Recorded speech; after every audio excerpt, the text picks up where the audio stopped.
آج کی head lines پر وزیراعظم عمران خان کی زیر صدارت کابینہ کا اہم اجلاس۔ کورونا کی صورتحال اور حکومتی اقدامات کا جائزہ لیا گیا۔ ملکی، معاشی اور سیاسی صورتحال پر بھی غور کیا گیا۔ تحریک انصاف کی حکومت نے بروقت فیصلے کیے۔ کرپشن کے وائرس کو کورونا پر سیاست کر رہے ہیں۔ اپوزیشن صرف پوائنٹ سکورنگ پر لگی ہوئی ہے۔ وزیر اعلیٰ پنجاب عثمان بزدار۔ ڈونگا بوگا نجیب واہ نہر کے قریب ٹریکٹر، ٹرالی، رکشہ اور موٹر سائیکل میں تصادم۔ حادثے میں موٹر سائیکل پر سوار 3 نوجوان جاں بحق اور 2 افراد شدید زخمی ہو گئے۔ ریسکیو 1122 کی ٹیم اور پولیس موقع پر پہنچ گئی۔ زخمیوں کو RHC ہسپتال ڈونگا بونگا منتقل کر دیا گیا۔ حادثے میں جاں بحق ہونے والے تینوں نوجوانوں کی تاحال شناخت نہ ہو سکی ہے۔ پوسٹ مارٹم کے لیے تینوں نوجوانوں کی dead body Bahawalnagar DHQ ہسپتال منتقل کر دی گئی ہے۔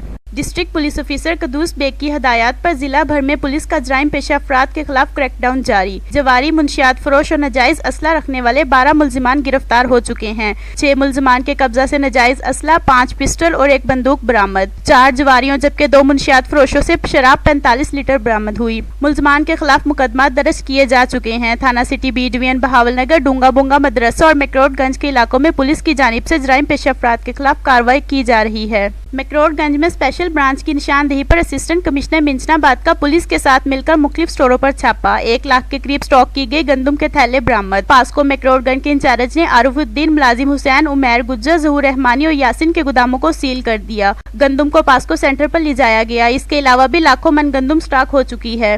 اب نظر ڈالتے ہیں لاک ڈاؤن پر۔ لاک ڈاؤن میں نرمی کا دوسرا روز، کاروباری زندگی تیز، حفاظتی تدابیر نظر انداز، ملک بھر کے بازاروں اور مارکیٹوں میں لوگوں کا رش، سماجی فاصلے سمیت SOPs کی خلاف ورزی۔ وزیراعظم عمران خان کے اعلان کے بعد ملک بھر میں لاک ڈاؤن میں نرمی کر دی گئی ہے اور بڑے بڑے شہروں میں تمام کاروبار کھل گئے ہیں، جس کی وجہ سے لوگوں کا بازاروں میں رش لگا رہا۔ شہریوں نے حفاظتی تدابیر کی دھجیاں اڑا دیں۔ پاکستان بھر میں کرونا وائرس کیسز کی تعداد 31,253 ہو گئی ہے۔ اب تک 683 افراد کرونا وائرس کے باعث انتقال کر چکے ہیں اور 8,000 کے قریب مریض صحت یاب ہو کر گھروں کو لوٹ چکے ہیں۔ لاک ڈاؤن کے کھلتے ہی کرونا وائرس کے پھیلاؤ میں تیزی، مزید 39 افراد وائرس سے جاں بحق ہو چکے ہیں۔ اب تک 724 اموات ہو چکی ہیں۔ 32,081 شہری کرونا وائرس سے متاثر۔ ملک بھر میں 8,555 مریض صحت یاب ہو کر گھروں کو جا چکے ہیں۔